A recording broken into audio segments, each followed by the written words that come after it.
नमस्कार श्रोते हो. दीपक रेगे कथाकथन चॅनलवर तुम्हा सगळ्यांचं मनापासून स्वागत. श्रोते हो, आज तुम्ही ऐकणार आहात सुरेशचंद्र वाघ सरांच्या हास्यकोन त्रिकोण या कथासंग्रहातली कथा तोच चंद्रमा नभात. माझ्या एका कविमित्रानं मला काव्य संमेलनाचं आग्रहानं आमंत्रण दिलं. एक तर मला काव्य आणि कविता यातला ओ का ठो कळत नाही, पण माझा स्वभाव भिडस्त ना. मित्राला दुखवणं मला शक्य नव्हतं. त्याच्या कार्यक्रमाला मी अगदी आवर्जून म्हणण्यापेक्षा नावर्जून गेलेलो होतो. हॉलमध्ये बरेच कवी कवयित्री आलेले होते. अशा कार्यक्रमात रसिक श्रोते कमी आणि कवी अमाप असा सोहळा रंगतो हे सांगणे न लगे. प्रत्येकाच्या चेहऱ्यावर हावभाव वेगळे असतात. म्हणजे उदाहरणार्थ, स्वतःला महाकवी कालिदास समजणारे जणू काही आषाढस्य प्रथम दिवसे हे मेघदूत महाकाव्य मीच लिहिलंय असा आविर्भाव एखाद्याच्या चेहऱ्यावर असतो, तर आणखीन कोणाच्या चेहऱ्यावर उठ साकी दे भरोनी वारुणीचा एक प्याला असे जनाब मिर्झा गालिब प्रकटलेले असतात. तर काहींच्या चेहऱ्यावर सर्वस्वी कविवर्य गदिमा, केशवसूत, विंदा, कुसुमाग्रज, पाडगावकर, जगदीश खेबुडकर, शाहीर साबळे आणि बरेच अतिरथी महारथी दिसतात. यादीची लांबी वाढवणं इथं टाळतो. आपापलं व्यक्तिमत्व आणि व्यक्तिविशेष उठावदार दिसेल अशा कुर्ता, पायजमा, झब्बा, जाकीट परिधान केलेल्या विविध पोशाखात अवतरलेले हे कवी गळ्यात मात्र नेहमी अडकवलेल्या आणि कवितांच्या पुरचुंड्यांनी गच्च भरलेल्या पिढ्यानपिढ्या त्याच रंगीबेरंगी शबनम बॅगनं पावन झालेले असतात.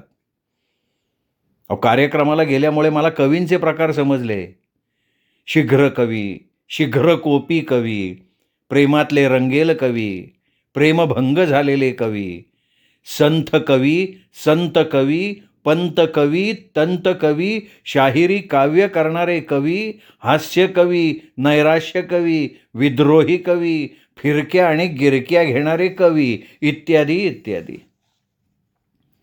स्टेजवर बसलेल्या मान्यवरांमध्ये काव्यशास्त्र विनोद याबाबत कोणाचं किती ज्ञान असतं न जाणो. त्यात पुढाऱ्यांना मात्र अग्रक्रम किंवा प्राधान्य असतं. प्रमुख पाहुणे मात्र किमान मान्यवर गटातले असतात. त्यांना दाद देताना 180 अंशातनं मान डोलवणं मात्र जमलं पाहिजे. याशिवाय काव्यातला आशय कळो न कळो, बहुत खूब, वा वा, क्या बात है किंवा माशाल्लाह असे उद्गार काढून मान हलवणारे, कविता वाचून संपण्याआधीच टाळ्या वाचून गप्पगार करणारे, मांडीवर तळहात उलथा पालथा करून दाद देणारे असा एक वर्ग असतो. प्रत्येक कवीला डायसवर येऊन कविता वाचनाची संधी मात्र दिली जाते. कवीचा परिचय आणि प्रस्तावना करण्याचं काम बहुधा खास सजून आलेल्या महिला अँकरकडं असतं आणि मोठ्या खुबीनी आणि कौशल्याने ते पार पाडलं जातं. प्रस्तुत कार्यक्रमात चहा चिवडा असल्यामुळे मी तो खाण्याचा मनापासून आनंद लुटला. बाकी काव्य वाचनात एकूण आनंदच होता. कारण शाळेत मला मराठीमध्ये कवितेचं रसग्रहण करणं कधी समजलं नव्हतं आणि जमलंही नव्हतं. कार्यक्रमातून एकदाचे बाहेर पडल्यावर आमच्या जीवश्च कंठस्य मित्रानं विजयी मुद्रेनं माझ्याकडं बघितलं आणि त्याचं कविता वाचन कसं झालं म्हणून मोठ्या आस्थेनं विचारलं. खरं म्हणजे त्याने माझ्या चेहऱ्यावरचे निरागस आणि शून्य भाव केव्हाच ओळखून काय तो तर्क केलेला होता. तरी पण त्याच्या काव्य वाचनावर किती टाळ्या पाडल्या हे लक्षात घेऊन त्याला तू बालकवींची कॉपी पेस्ट आहेस असं दिलं ठोकून. आता कॉपी पेस्ट म्हणजे तो बालकवी समान आहे असं मला म्हणायचं होतं, पण त्याने मी बालकवींचं वाङ्मयी चौर्य करतो असा अर्थ लावला. त्यामुळे माझ्यावर तो भडकला. त्यांनी मला कळणार नाही अशा 2-4 काव्यमय शेलक्या शिव्या हासडल्या. तेथे पाहिजे जातीचे येरा गाबाळ्याचे काम नोहे असा शेवटचा टोमणा हाणून मला निरोप देऊन टाकला. मित्रांनो, इथून माझ्यातला कवी जन्म घ्यायला लागला. हा टोमणा मला जिव्हारी लागला होता. मित्रांनी माझा घोर अपमान केलेला होता. कविता कविता म्हणजे असतं तरी काय हो, टला ट रीला री लावली की झाली की कविता तयार. थोडंसं व्याकरण तोंडी लावलं म्हणजे झालं. बाकी अलंकारांची फोडणी द्यायची. चमचा चमचा यमक, रूपक आणि चवीसाठी पाहिजे तशी उपमा टाकून परतून काढायचं. झाली कविता तयार. अशी मी मनाशी समजूत काढत असलो ना, तरी प्रत्यक्ष कागद घेऊन बसलो, तेव्हा त्यावर कवितेच्या 4 ओळी लिहायला किती अवघड असतात, हे माझ्या चांगलं लक्षात आलं. या कामी काही कागद फाडून झाले, म्हणजे चिरफाड करून झाले. कवी मित्राचा छदमी चेहरा माझ्याकडे बघून मला डिवचतोय, खिजवतोय, असा भास मला व्हायला लागला. आता ते काही नाही, आपण महाकवी व्हायचं, असा वेडा मी उचलला, म्हणजे चक्क तशी भीष्म प्रतिज्ञाच केली. आता त्या दिशेनं काहीतरी हालचाल केली पाहिजे म्हणून विचार करत असताना मला माझ्या संगणक तज्ज्ञ मित्राची आठवण झाली. कवी जसा काव्यातला किडा, तसा हा मित्र आय-टीतला महाकिडा. त्यांनी भविष्यात संगणक कविता लिहून देणार असं कधीतरी म्हटलं होतं.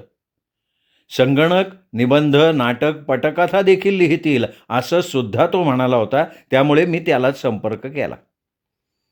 बऱ्याच दिवसात गाठीभेटी नव्हत्या, त्यामुळे चहाच्या निमित्तानं एकत्र भेटू असं त्यांनी सुचवलं. आम्ही नेहमीच्या वैशाली हॉटेलमध्ये भेटलो. डोसा खाता खाता त्यांनी मला कृत्रिम बुद्धिमत्तेवर समग्र व्याख्यान दिलं.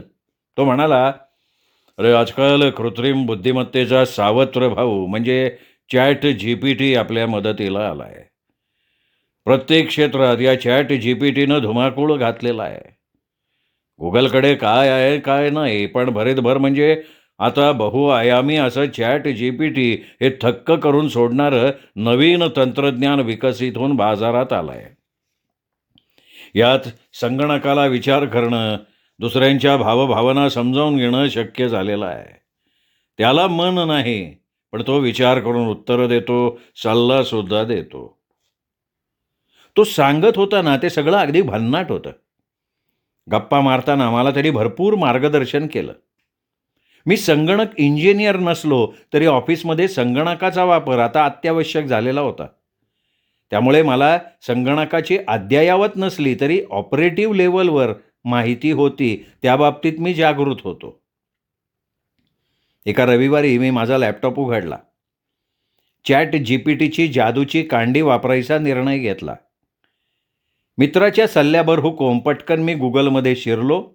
चॅट जीपीटीचा सर्च घेत माझा अकाउंटसुद्धा उघडला. अहो, आणि काय आश्चर्य! अहो, लगेच स्क्रीनवर एक हसरा तोंडावळा दिसायला लागला. त्यांनी माझं गोड स्वागत केलं आणि माझ्या चेहऱ्यावरचे चिंतेचे भाव ओळखून मला विचारलं, मित्रा, तू कुठल्या अडचणीत आहेस? काय मदत करू मी तुझी? मी 24x7 दिवस सदैव तुझ्या सेवेला हजर आहे. तुझं नाव काय? मी उत्सुकतेनं त्याला विचारलं. अल्लाउद्दीनच्या जादूच्या दिव्यातला जीन तर नव्हेस तू? तसं म्हण हवं तर, पण तो जीन आता कालबाह्य झालेला आहे. मी नव्या युगाचा, नव्या दमाचा, कृत्रिम बुद्धिमत्ता असलेला सॉफ्टवेअर जीन आहे. तू मला कुशल या नावानं हाका मारू शकतोस, कारण जगात माझ्या इतकं कौशल्य कुणाकडेच नाही आहे. तो हसून म्हणाला, अरे म्हणून तर तुझा सल्ला घ्यायचं ठरवून टाकलंय ना मी. कसा आहेस तू? मी अगदी छान आहे. थकवा मला माहीत नसतो. अगदी अद्ययावत माहितीचा ताजा तवाना खजिना घेऊन मी सदा सर्व काळ तयार असतो. तू फक्त मला प्रश्न विचार, काय करू तुझ्यासाठी? मला महाकवी व्हायचंय, मी ताडकन म्हणालो.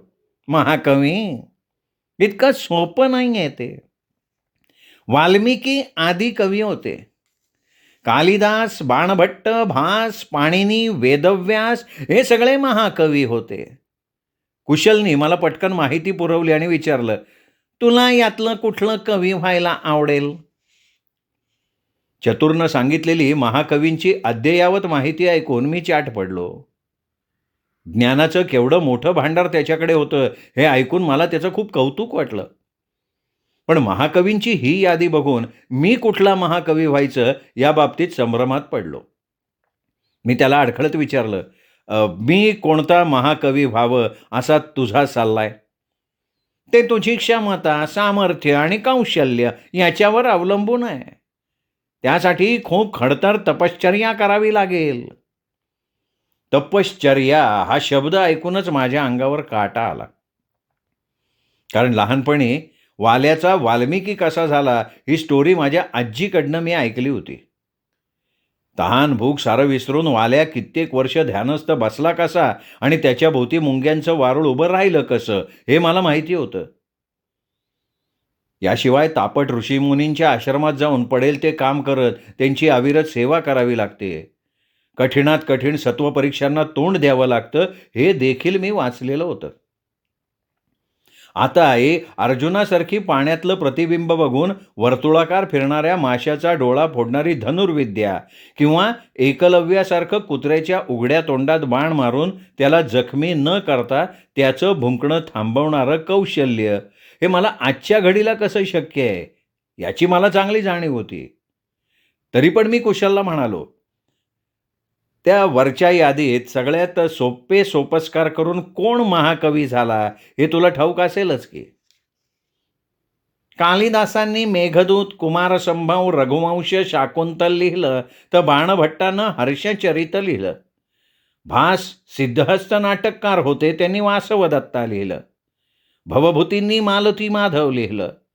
व्यासांनी महाभारत आणि वाल्मिकींनी रामायण रचलं. त्यासाठी त्यांच्याकडे कुशाग्र बुद्धी होती. तुला जर महाकवी व्हायचा असेल तर तशी कुशाग्र बुद्धिमत्ता तुझ्याकडे आहे का? अरे मग तुझ्या बुद्धीचा काय उपयोग? तू आहेस की कुशाग्र बुद्धीचा. मी आपला कुशलला टोमणा मारला. हो, पण महाकवी तुला बनायचं आहे. मी फक्त त्यासाठी तुला सहाय्य करणार. माझ्याकडची कृत्रिम बुद्धिमत्ता आणि माहितीचा खजिना तुझ्या मदतीला राहणार. अरे पण तूच एक महाकाव्य लिहून मला दे ना. तेच मी साहित्य अकादमी पुरस्कारासाठी सादर करेन. नाही नाही नाही, तसं नाही चालणार. सर्व हक्क लेखकाच्या स्वाधीन, म्हणजे कॉपीराईटचं संरक्षण लेखकाला असतं. त्याचे कायदे आहेत. त्यांना अनुसरून लेखकाच्या मौलिक लिखाणाला लेखक म्हणून मान्यता मिळाली पाहिजे. वाङ्मय चौर्य चालणार नाही. कुशलनं माझ्या महाकवी होण्यात खूपच अडथळे उभे असल्याचं चित्र उभं केलं. त्याचा तरी काय दोष म्हणा. त्याच्याकडे जी सखोल माहिती होती ती त्यांनी मला पुरवली. एकूणच महाकवी होण्याचं माझं स्वप्न बुडबुड्यासारखं इथेच भंग पावलं. मग मी म्हणालो, आपण सध्या साधा म्हणजे बेसिक कवी म्हणून सुरुवात करूया ना. हवं तर कवितेतली बालवाडी किंवा ज्युनियर KG म्हण. काही करून ना मला माझ्या कवी मित्राला धडा शिकवायचा आहे रे. त्याला ओव्हरटेक करायचं आहे मला. त्यांनी केलेल्या अपमानाचा सूड घ्यायची मी शपथ घेतली आहे. हां, पण बेसिक कवी व्हायचं तर पायाभूत तयारी करावीच लागेल ना तुला. म्हणजे व्याकरण तोंडपाठ आणि पक्कं करावं लागेल. महर्षी पाणिनी प्राचीन काळातले विद्वान होते. त्यांनी व्याकरणावर ग्रंथ लिहिले. आता पाणिनींनी जे व्याकरण लिहिलं ते संस्कृतमध्ये होतं. म्हणजे मला आधी संस्कृतचे धडे घ्यायला लागले असते.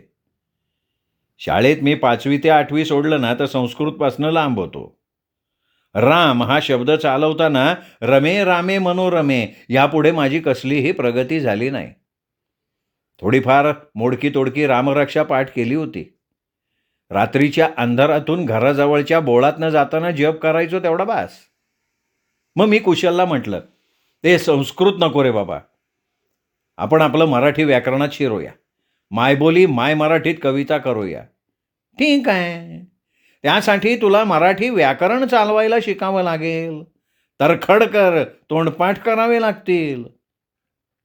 आता हे तर्र खडकर कोण? तरखडकर हा शब्दच घशाखाली उतरेना हो. मासोळीचा काटा घशात अडकावा ना तशी माझी अवस्था झाली. मराठी भाषेतले पहिले व्याकरणकार दादोबा पांडुरंग तरखडकर हे मराठी व्याकरणाचे पाणिनी आहेत. पुढे गंगाधर शास्त्री फडके तसेच मोरो केशव दामले यांनी मराठीतील मुद्रित व्याकरण प्रसिद्ध केलं. पाठोपाठ बाळशास्त्री जांभेकर यांनी बाल व्याकरण लिहिलं. पुरे रे पुरे कुशल, आता हे व्याकरणावरचं आख्यान नको ना रे लावू. आपण कवितेवर कधी येणार रे? मी व्याकुळ होऊन म्हणालो, कोणत्याही विषयाचा इतिहास ठाऊक असायलाच हवा.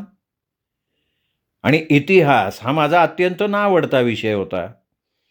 त्या इसवी सनाच्या सनावळ्या, ते पानिपतचं युद्ध, प्लासीची लढाई, पराभवाची कारणं, फ्रेंच राज्यक्रांती, नको रे बाबा नको पुन्हा त्याची ती आठवण. इतिहास विषयातला माझ्या अधोगतीचा इतिहास तुम्हाला सांगून माझी इज्जत घालवणं नको. पण कुशलनं, अगदी चिकाटीनं व्याकरणाचा इतिहास शाळा कॉलेजातल्या वाळिंबे व्याकरणापर्यंत आणून सोडला. शेवटी मराठी भाषकांचं राज्य म्हणून 1960 साली महाराष्ट्र राज्याची कशी स्थापना झाली, पुढे मराठी साहित्य महामंडळानं व्याकरणविषयक नवे नियम कसे तयार केले, त्यात शुद्ध लेखनाचे आज तागायत सतत बदलणारे नियम कसे बेडूक उड्या मारतायत, इत्यादी इत्यादी सांगितलं. मी हास्य हुश्य करत दीर्घश्वास सोडला आणि अधीर होऊन म्हणालो, कुशल, हे सारं ज्ञान आता तुझ्या माहितीच्या खजिन्यातच जपून ठेव रे. गरज लागेल तेव्हा मी विचारेन. आता कविता करायचं बघू. हां, पण व्याकरणातनं सुटका नाही.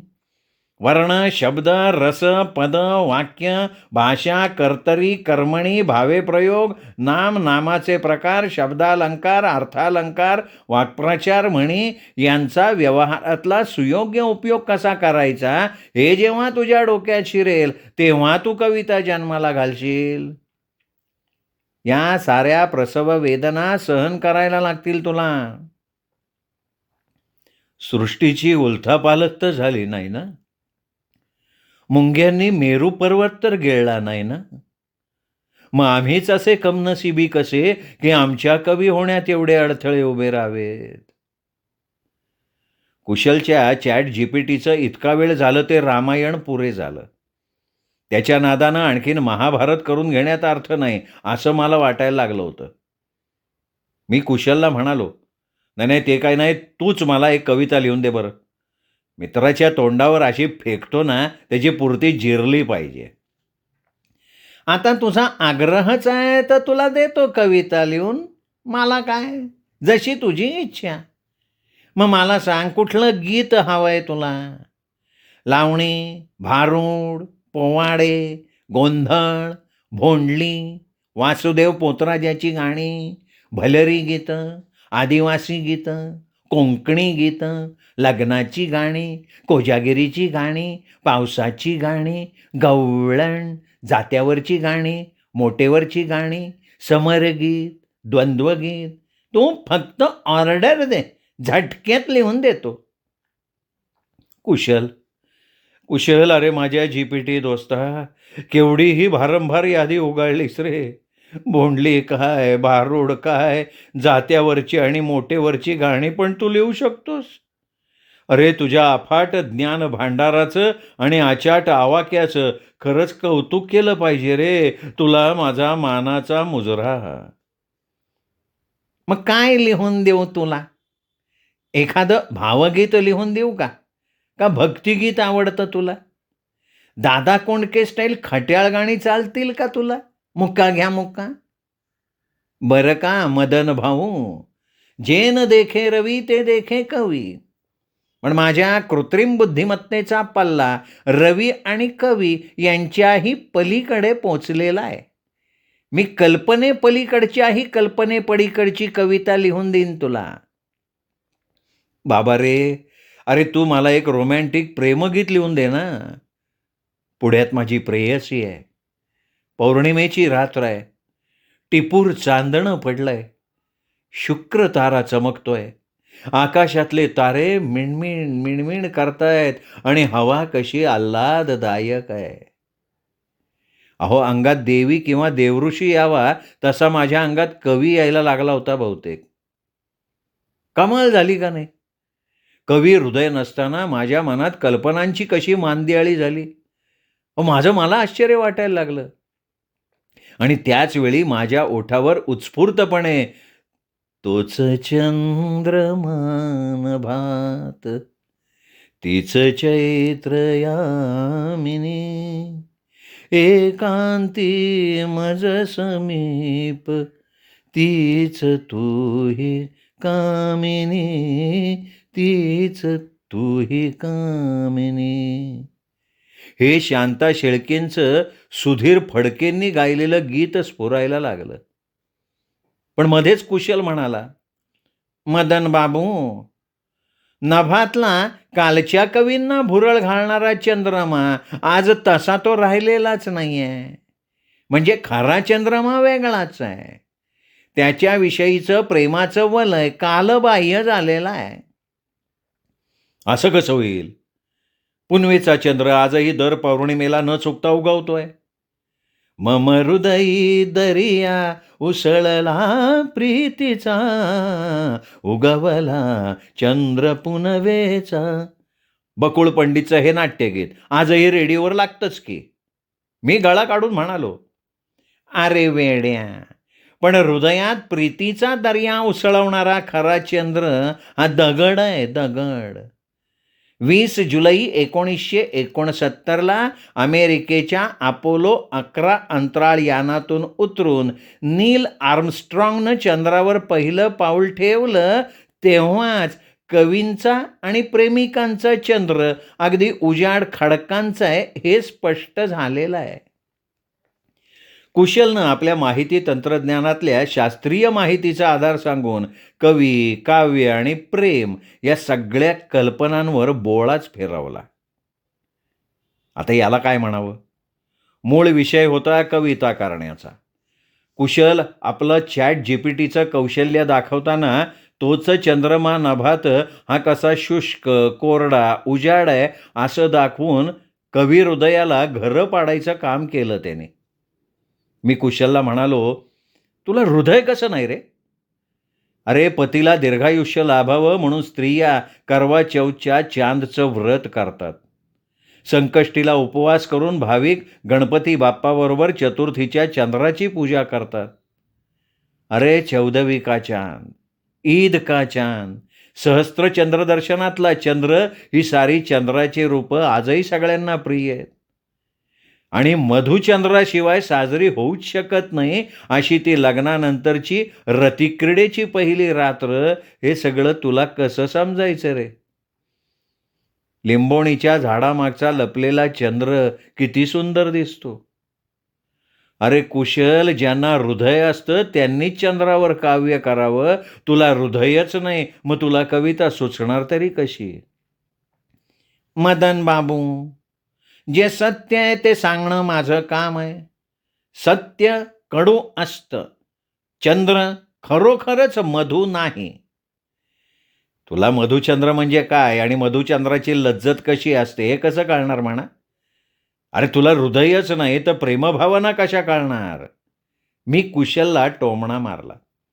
मला हृदय नाही हे खरं आहे, पण हृदय असणाऱ्यांची खरी अवस्था काय आहे ते ऐक.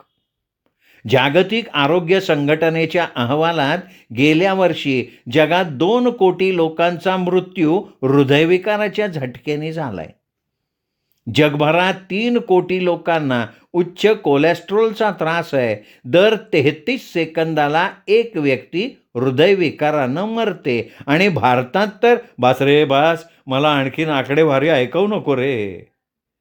मेंदूला झिणझिण्या आणणाऱ्या कुशलला मध्येच थांबवलं आणि मी म्हणालो, अरे, तू मला हवी असणारी कविता लिहून देशील असं वाटत होतं, पण तुझी सर्वंकष बुद्धिमत्ता तसं करू देणार नाही. आणि दिली तरी त्यात तू चंद्रावरची विवरं खडक दाखवून टाकणार. कवी होण्याची माझी इच्छा तू मारून टाकली आहेस. स्वतःपेक्षाही बुद्धिमान यंत्र तयार करण्याच्या नादात मानवाचा हा खाटाटोप नेमका कुठे घेऊन जाणार आहे याचं उत्तर कोण देणार? हे उत्तर येणारा काळच देईल. मी ताबडतोब ChatGPT बंद करून त्याच्या कचाट्यातनं सुटल्याच्या आनंदात माझ्या लिव्हिंग रूममध्ये येरझाऱ्या घालत असताना अचानक पोस्टमननं "ओ महाकवी" अशी हाक मारली. त्यांनी स्पीड पोस्टचं पत्र देताना माझी सही घेतली. अहो मित्रांनो, खरं सांगतो, मी आहेच महाकवी. माझ्या दारावर माझ्या नावाचा बोर्ड आहे. हां, मदन हार्दिक कवी, हा कवी. भले मी महाकवी कालिदास होणं शक्य नाही, पण माझं नाव तर आहे का नाही, हा कवी. अरे संध्याकाळ झाली. बाहेर शीतल चांदणं पसरायला लागलं होतं आणि चंद्र माझ्याकडे हसून बघत होता. मी गुणगुणलो, तोच चंद्रमान भात, तीच चैत्र यामिनी, एकांती मज समीप, तीच तूही कामिनी, तीच तूही कामिनी. श्रोते हो, ही होती सुरेशचंद्र वाघ सरांची हास्य कोण त्रिकोण या कथासंग्रहातली कथा, तोच चंद्रमा नभात. कथा तुम्हाला नक्कीच आवडली असेल. अशा वैविध्यपूर्ण आणि हल्लीच्या ChatGPT अर्थात IT वर कथा लिहिण्यात सुरेशचंद्र वाघ सर आणि त्यांच्या फॅन्टसी जे ते लिहितात ह्या मनापासून खूप आवडतात सगळ्यांनाच. त्यामुळे तुम्हाला कथा आत्ता कशी वाटली याबद्दल कमेंट करा. कथेचा व्हिडिओ लाईक करा. मित्रपरिवारात नातेवाईकात हा व्हिडिओ शेअर करा. आणि हो, चॅनल सबस्क्राईब करायचं राहून गेलं असेल तर आत्ता वरती उजव्या हाताला जो माझा फोटो दिसतोय त्या फोटोला क्लिक करा आणि चॅनल सबस्क्राईब करा.